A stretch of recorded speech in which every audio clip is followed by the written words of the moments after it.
बाकी सब में 4 आंसर।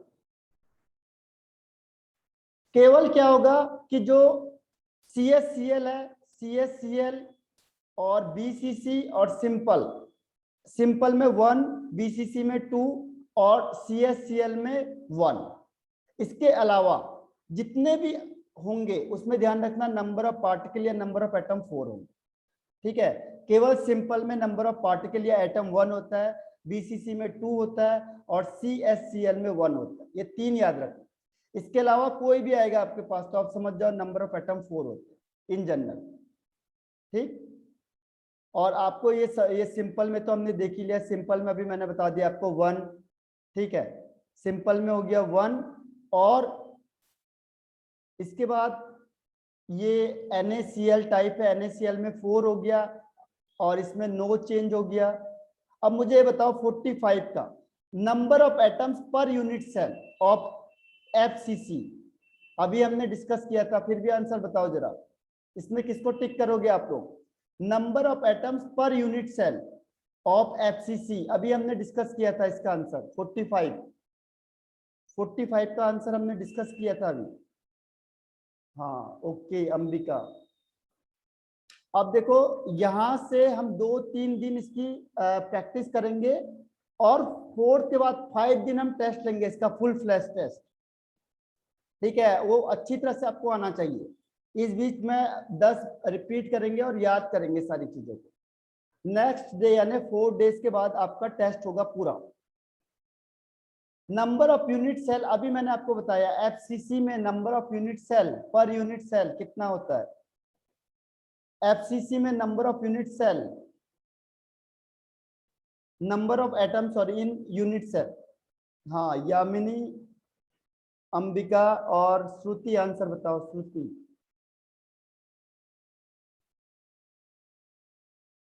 तो इसका आंसर हो जाएगा FCC।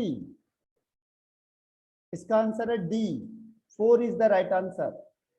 ठीक है, अभी मैंने आपको बताया था FCC में नंबर ऑफ एटम 4, केवल 3 को छोड़ दो, सिंपल में 1, BCC में 2 और CSCl टाइप में 1, बस। इसके अलावा अगर इन जनरल पूछ लिया उसने तो 4।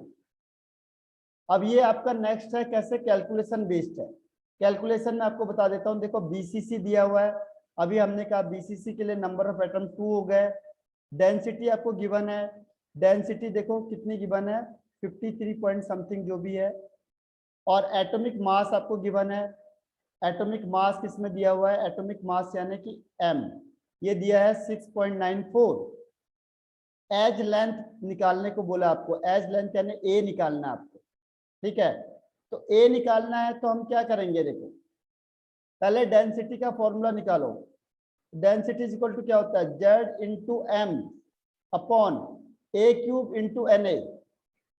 ठीक है, अब हमें सब कुछ गिवन है, देखो डेंसिटी गिवन है, लेकिन एक चीज उसने क्या किया, चालाकी कर दी है, और वो आपको भी करनी पड़ेगी, नहीं तो आपका आंसर गलत हो जाएगा। ठीक है, अब कोई बता सकता है? डेंसिटी मैंने लिख दिया, एटॉमिक मास ये दिया हुआ है, ये लिख दिया हमने, एवोगैड्रो नंबर आपको पता है, ये दिया हुआ है उसने एवोगैड्रो नंबर, और नंबर ऑफ एटम भी पता है हमें। लेकिन आप इसको भी निकालोगे तो भी आंसर सही नहीं आने का। क्यों? अगर आपने कैलकुलेशन किया और आंसर निकाल दिया तो भी आपका आंसर सही नहीं आएगा। क्यों? कोई मुझे रिप्लाई करके बता सकता है ऐसा क्यों? आपने फॉर्मूला भी पुट कर दिया, आंसर भी निकाल दिया, लेकिन वो आंसर इससे मैच नहीं करेगा। क्यों?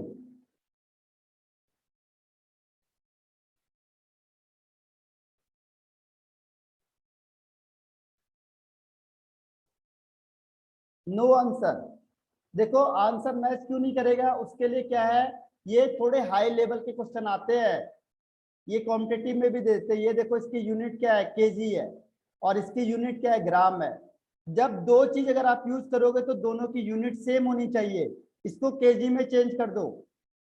ठीक है, इसे केजी में चेंज करना पड़ेगा आपको। ग्राम में करोगे, ये किलोग्राम में है तो आंसर अलग अलग आएंगे, 10 का फर्क पड़ जाएगा। ठीक है, अब दूसरी चीज क्या है, देखो आंसर किस में आएगा, एज लेंथ। एज लेंथ आपका आएगा मीटर में, क्योंकि ये मीटर दिया हुआ है, देखो तो एज लेंथ आएगा मीटर में। और आपको यहाँ क्या दे दिया, पिकोमीटर दे दिया है। तो आपको पता होना चाहिए 1 पिकोमीटर इज इक्वल टू 10 की पावर -12 मीटर। अब आप इसे कन्वर्ट करोगे, या 1 मीटर इज इक्वल टू 10 की पावर 12 पिकोमीटर, तब जाके आपका आंसर सही आएगा, अदरवाइज आपका आंसर सही नहीं आने का। तो ये बेसिक चीजें जो आपको याद कर ध्यान देनी पड़ेगी, ठीक है। यहीं पे जो गलती होती है, जो हाई लेवल के क्वेश्चन होते हैं डिफिकल्टी लेवल के, उसमें यहीं पे दिक्कत आती है बस। वो क्या करते हैं, यूनिट चेंज कर देते हैं, और सबको क्या है, फॉर्मूला रटा हुआ है, एक ही फॉर्मूला है, वैल्यू है, फटाफट रखा आंसर निकाल देंगे, ठीक है। लेकिन बाद में पता चला ये आंसर गलत था, तो आपको यूनिट चेक करनी है हर बार, अदरवाइज क्या होगा, आपका आंसर गलत हो जाएगा। और यूनिट में एज लेंथ जब आप सॉल्व करोगे तो आंसर किस में आएगा, मीटर में।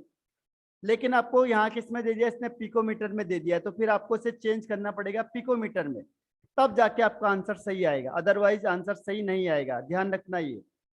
आगे बढ़ जाते हैं हम इसके 46 से 7। अब वैल्यू पुट करके आंसर निकालना पड़ेगा आपको। 3-4 दिन की पूरी प्रैक्टिस है, और जो चीज मैं बता रहा हूँ उसे पूरा सॉल्व करते जाओगे तो कोई भी क्वेश्चन ऐसा नहीं बचेगा जो आप नहीं कर पाओगे केमिस्ट्री में, ठीक है। लेकिन फॉलो, और एक है प्रैक्टिस, वो खुद करनी पड़ेगी आपको। फिर आप कोई सैंपल भी उठा के देख लो तो यही क्वेश्चन मिलेंगे आपको। अब देखो, आयनिक रेडाई है, इसकी वैल्यू दे दी है, देखो प्लस की ये दे दी, माइनस की ये दे दी है। बोलेंगे बताओ कोऑर्डिनेशन नंबर, अभी हमने किया था, देखो देखो क्या था, आर प्लस और आर माइनस, इन दोनों का जो वैल्यू बड़ी है उसे नीचे रखना है, जो वैल्यू छोटी उसे ऊपर रखना है, ठीक है। अभी हमने रेडियस रेशियो बताया था आपको, कि रेडियस रेशियो में क्या करना है, कि देखो अगर डिवाइड करके, इन दोनों का डिवाइड करके 0 से लेके 0.155 तक आ गया तो उसका कोऑर्डिनेशन नंबर 2 होता है, और शेप लीनियर होता है, ये अभी हमने डिस्कस किया था। अगर 0.155 से 0.225 तक आ गया, कोऑर्डिनेशन नंबर 3, और ये कैसा हो जाएगा आपके पास, ये हो जाएगा ट्राइगोनल प्लेनर। फिर 0.225 से लेके 0.414 तक होगा कोऑर्डिनेशन नंबर 4, और ये हो जाएगा आपका टेट्राहेड्रल, टेट्राहेड्रल। ये अभी हमने सीरीज बताई थी आपको। फिर 0.414 से 0.732 तक, तो ये हो जाएगा कोऑर्डिनेशन नंबर 6 ऑक्टाहेड्रल। और इसके आगे 8 में क्या आएगा, तो बताओ जरा। प्रैक्टिस मींस जो, हाँ, जो मैं क्वेश्चन रिवाइज करा रहा हूं, और इसमें ही चैप्टर भी रिवीजन हो जाएगा, और इसके कॉन्सेप्ट भी ध्यान रखने पड़ेंगे आपको, कि अगर ये क्वेश्चन आएगा तो क्या करना पड़ेगा। इससे बाहर का कोई क्वेश्चन नहीं आएगा, ध्यान रखना। 100 या पेपर जो भी होगा आप देखोगे, इन्हीं में से क्वेश्चन आएगा, इससे अलग कोई क्वेश्चन बनता ही नहीं, क्योंकि सारे क्वेश्चन हम डिस्कस कर ही चुके हैं और करेंगे इसमें, ठीक है। अब बताओ इनको डिवाइड करके किस रेंज में आएगा। अब ये मेमोरी पावर होनी चाहिए आपकी। अब जो रेंज बताई मैंने, अब उसको लिख के आप बताओ इन दोनों का डिवाइड करके वो किस रेंज में आएगा। ये तो कैंसिल आउट हो गए, इन दोनों को डिवाइड करना, ये भी हट गया। ये हो गया 98/188। इसको डिवाइड करके किस रेंज में आएगा, अगर कोई आंसर बताए।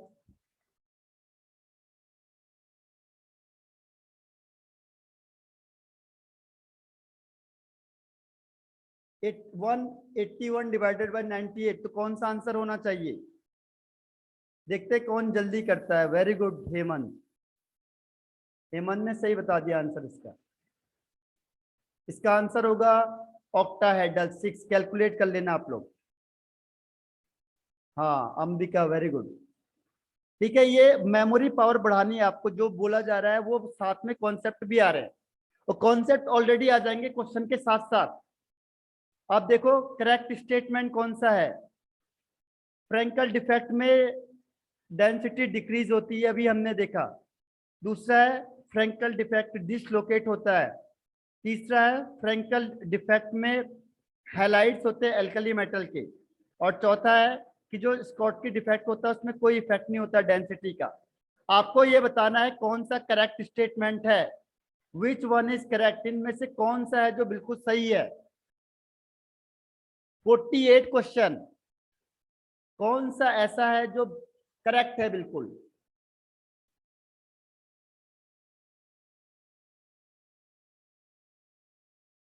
देखो पहला, पहला वाला गलत है, इसमें डेंसिटी चेंज नहीं होती है। ओके हेमंत, चलो मैं बता देता हूँ इसका आंसर। दूसरा डिसलोकेट, दो फ्रैंकल डिसलोकेट होता है, ध्यान रखना, फ्रैंकल डिफेक्ट होता है डिसलोकेट। डिस का मतलब लोकेशन चेंज हो जाना। फ्रैंकल में क्या होता है, कैटायन एनायन, कैटायन एनायन, वो क्या करता है, देखो कैटायन, जो कैटायन होता है वो अपनी पोजीशन को डिसलोकेट कर देता है, इसीलिए फ्रैंकल डिफेक्ट को हम क्या कहते हैं, डिसलोकेशन डिफेक्ट कहते हैं। क्योंकि जो कैटायन होता है, cation dislocate its position and occupy interstitial site या वैकेंट स्पेस, इसे कहते हैं फ्रैंकल डिफेक्ट।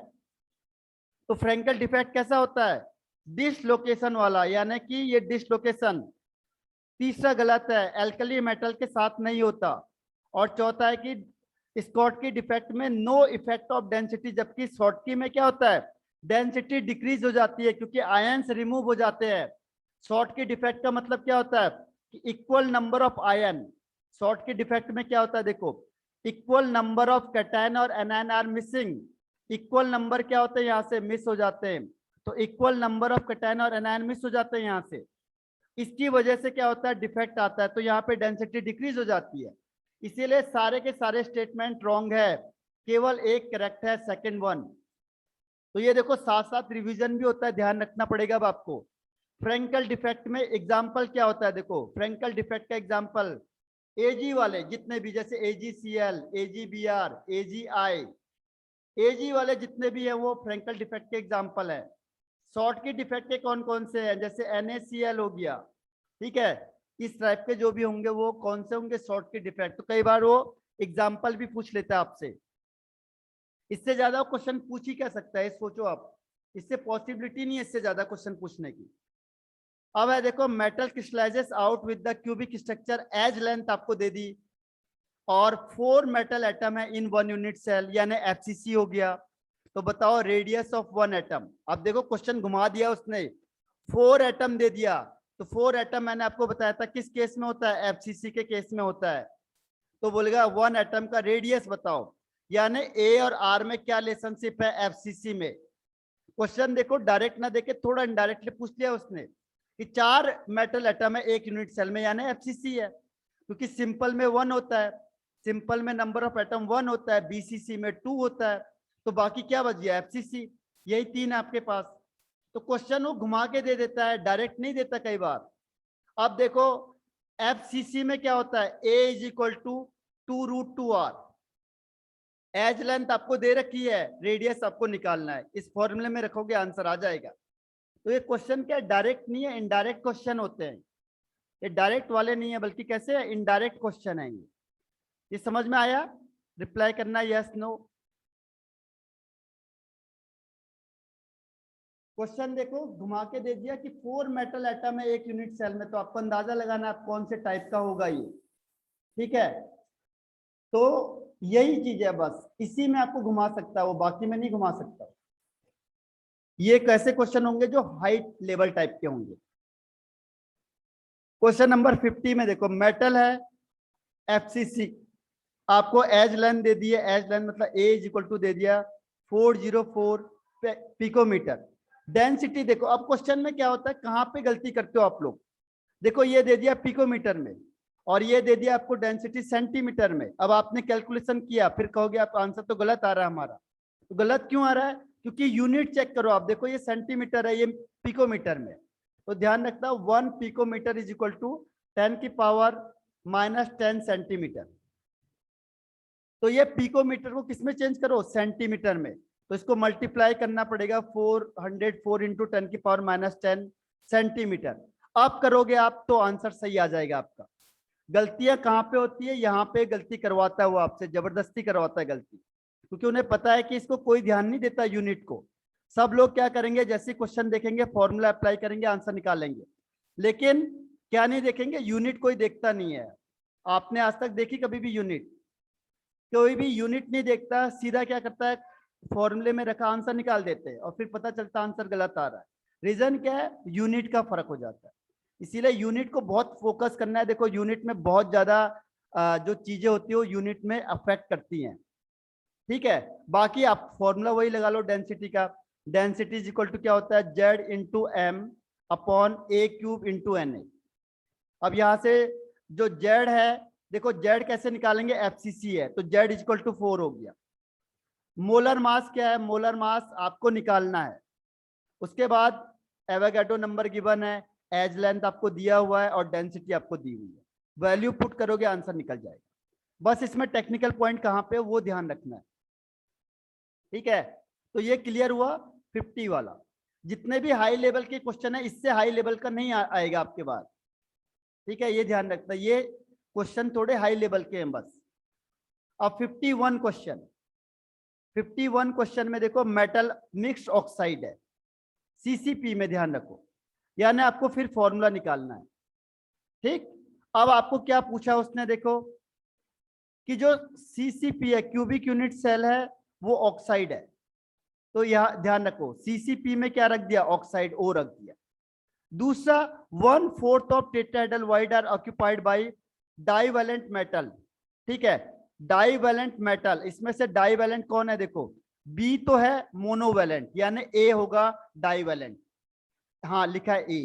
तो ए कहां पे, देखो ए के लिए क्या बता दिया उसने, 1/4 ऑफ टेट्राहेड्रल वाइड, तो 1/4 टेट्राहेड्रल वाइड, इसे एक्स मान लो, ठीक है। और तू यहां दूर में लिख देता हूं इसको, देखो ये हो गया आपके पास सीसीपी, और ये हो गया ए, और ये हो गया बी। सीसीपी को एक्स माना आपने, अभी मैंने फॉर्मूला बताया था, tetrahedral void is equal to 2x, number of atom का डबल हो जाएगा 1/4 इंटू 2x। और बी कहां पे रखा हुआ है उसने, ऑक्टाहेड्रल वाइड पे, तो ऑक्टाहेड्रल वाइड और नंबर ऑफ एटम सेम होते हैं, तो ये भी कितना हो जाएगा, x हो जाएगा। अब इसे सॉल्व करके आप आंसर निकाल लोगे। x से x तो सारे कैंसिल हो जाएंगे, 2 से 2 कैंसिल आउट हो जाएगा, 1/2, 2 से सबको मल्टीप्लाई कर दो, ठीक है।